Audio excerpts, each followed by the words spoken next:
growing up in Louisville, Kentucky, I was sort of the quiet, nerdy, mathematical type. I worked real hard, ended up at Yale to be pre-med along with everybody else. And then I started hanging out with the guys at the School of Forestry with the TGIF, thank God I'm a forester Fridays.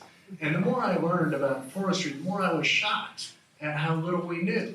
I mean, you can go online right now and find the value of your house in about 30 seconds. There's nothing like that for forests. It blew my mind. How can we even possibly talk about like managing carbon and all this stuff if we don't even know what's out there in the first place? You know, and forests are great, you know, they're made out of CO2, they provide all these other values and stuff. And the thing that you might not realize is when I paid my bribe to go to Yale, part of that money goes into the Yale endowment, which then gets turned into money that goes into one of their portfolio items, which is timber. So if you, in your retirement fund, there's probably a lot of timber. And it's owned by timber investment management organizations that manage timberland commercially, and they need to know, where do I cut, where do I plant, where do I fertilize, where do I build roads? And our whole business for the last 10 years has been using satellite information to help get people better data about how to make those decisions.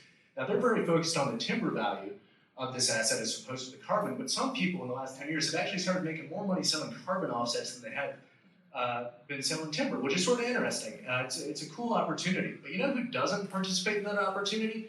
Is the vast majority of forested acreage in the United States, which is owned by people like you guys, small private landowners that have between 10 and 5,000 acres. The overhead for participating in these carbon markets is just too big with the measurement and the monitoring requirements. And so one of the things we're working towards is a forest inventory for every acre of forest in America, so we can operate at this much smaller scale efficiently and also operate on a much more compressed time scale. Instead of a 99-year sign-up, you can, we're updating this every year. So you can sign a 1, 3, or 5-year contract to defer your timber harvest and sequester a lot more carbon on the landscape today. I mean, I don't need to tell a San Francisco audience about the difference between renting and buying, right? So being able to rent these ecosystem services on these forests is something that's going to be enabled by this type of data that we're doing. But it's tough, right? Like, We've spent the last 10 years really narrowing down a lot of data science, the remote sensing, and all that. But the scale of reaching out to these 10 million small forest landowners in America is really tough, and it's something that, you know, we're all a bunch of tech nerds, basically, not really marketing guys on our end. So that's going to be a big push for us. But we started making real good progress there.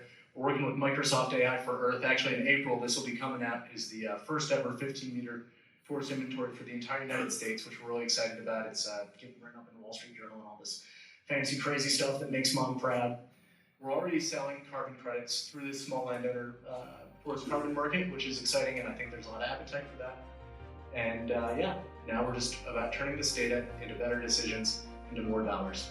And this is our team, and we're excited to be building the forest of the future. That's fun.